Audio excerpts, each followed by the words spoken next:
देखिए, बिहार में बिहार लोक सेवा आयोग बीपीएससी के द्वारा बड़े पैमाने पर शिक्षकों की बहाली कराई गई और बहाली जैसे ही खत्म हुई तब से लेकर अब तक लगातार ऐसी खबरें निकलकर सामने आती है कि शिक्षकों की बहाली में बड़ा फर्जीवाड़ा हुआ है। शिक्षक जाली तरीके से शिक्षक बने हैं और कई सारे खबरें ऐसे आती रहती हैं। देखिए, मामला दरभंगा जिला से निकलकर सामने आ रहा है, जहां 46 शिक्षकों की नौकरी खतरे में है। जी हां, एक सप्ताह के अंदर डीओ ने इनसे कारण पूछा है। अगर आप स्पष्टीकरण नहीं देते हैं तो इनकी नौकरी चली जाएगी। देखिए, इन पे डीओ के द्वारा यह आरोप लगाया गया है कि फर्जी तरीके से ये शिक्षक बने हैं। बीपीएससी के माध्यम से जब इनकी बहाली हो रही थी, सीटेट परीक्षा के जो इनके प्रमाण पत्र हैं उनमें छेड़छाड़ किया गया है। प्रावधान है कि 60% से कम अंक हैं तो ऐसे में आप आरक्षण का लाभ उठा सकते हैं, लेकिन इन शिक्षकों ने अपने दस्तावेज के साथ छेड़छाड़ किया और नौकरी पा लिए। डीओ के द्वारा साफ तौर पे यह आदेश जारी किया गया है कि 7 दिन के अंदर में आप कारण बताइए इसका, नहीं तो आपकी नौकरी जा सकती है। देखिए, आए दिन ऐसे मामले सामने आते हैं, अलग अलग जिलों से ऐसे मामले निकल कर आते हैं जहां पे फर्जी शिक्षक पकड़े जाते हैं। बीपीएससी ने बड़ा दावा किया था कि उनकी परीक्षा जो है बड़ी पैमाने पर इनकी तैयारी की गई है, कई सारी सुविधाओं का प्रावधान था। इसके साथ ही बीपीएससी ने यह भी दावा किया था कि पारदर्शिता का पूरा ध्यान रखा गया है।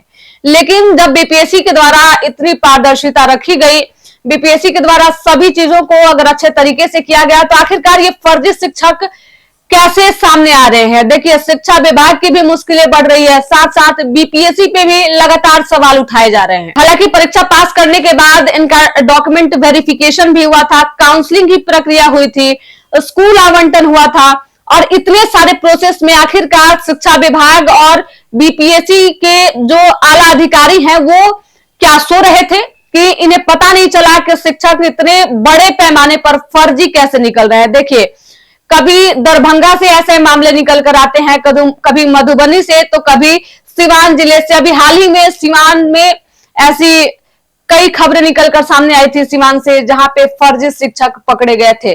देखिए, पहले तो यह अंदाजा लगाया जा रहा था कि नियोजित शिक्षकों में फर्जीवाड़ा है, लेकिन अब देखिए बीपीएससी से जो शिक्षक बहाल हुए हैं उनमें भी बड़ा फर्जी शिक्षक देखने को मिल रहे हैं।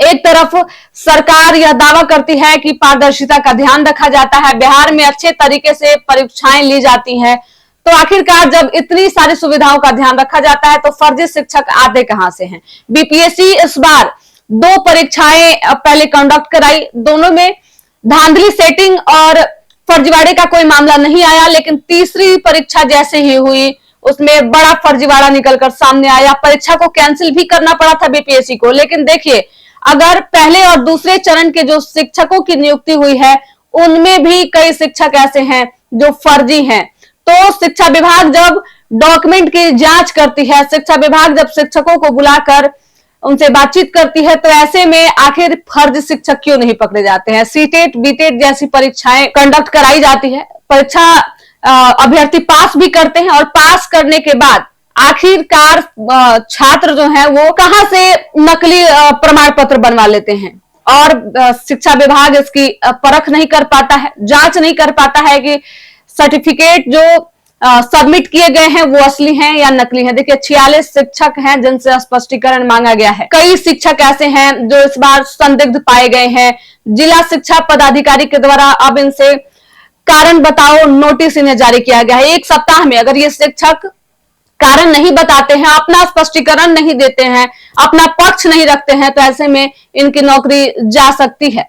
देखिए, आप भी अपने डॉक्यूमेंट को पूरी तरीके से चुस्त दुरुस्त रखिए। अगर आपने भी अगर ऐसा कोई काम किया है अपने डॉक्यूमेंट के साथ तो अलर्ट हो जाइए। आप शिक्षा विभाग और सरकार के नजर से अब नहीं बचने वाले हैं। लगातार आप देखिए, सरकार कई बार निगरानी की जांच करवाती है, काउंसलिंग के माध्यम से भी जांच की गई, बायोमेट्रिक लगाया गया, तमाम चीजें इस परीक्षा में की गई। परीक्षा के बाद से जो भी शिक्षक बनने का प्रोसेस होता है उस प्रोसेस में ये सारी चीजों को किया गया, लेकिन उसके बावजूद भी अगर फर्जी शिक्षक निकलते हैं तो ये कहीं ना कहीं शिक्षा विभाग बीपीएससी पर कई सवाल खड़े कर रहे हैं। इस वीडियो को लेकर आपकी क्या राय है हमें कमेंट करके जरूर बताइएगा। बिहार के तमाम छोटे बड़े खबरों के लिए हमारे यूट्यूब चैनल संक्षिप्त को सब्सक्राइब कीजिए।